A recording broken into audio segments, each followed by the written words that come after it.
Le processus de réconciliation avec l'ennemi, la transformation de celui qu'on écarte en celui qu'on respecte et qu'on écoute, prend souvent son point de départ dans cette vision de foi, de confiance, et dans cette certitude qu'il y a une puissance divine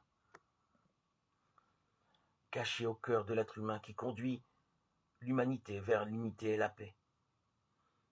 Mais il demande aussi la détermination d'avancer, de faire des efforts concrets et de lutter pour ne pas être dominé par la peur, la dépression et la lassitude. Ces efforts qui constituent le pardon commencent par le refus de vouloir que l'ennemi soit éliminé, meure ou disparaisse, par la renaissance qui a le droit d'exister, de vivre, car il est un être humain avec un cœur et une sensibilité. Il a le droit d'avoir une place sur la terre, il a le droit d'être lui-même avec ses limites, sa pauvreté, ses dons aussi. Cette reconnaissance implique des gestes concrets. Ne plus dire du mal de lui ou chercher à le rabaisser. Certes, l'ennemi éveille des peurs et des blocages. Certes, on ne l'aime pas dans sa sensibilité, on n'a pas de sympathie pour lui.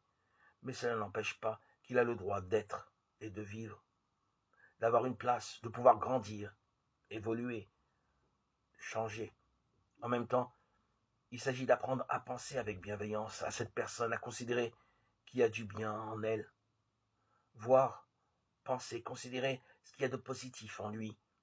Et non, rabâcher le négatif constitue la lutte du pardon.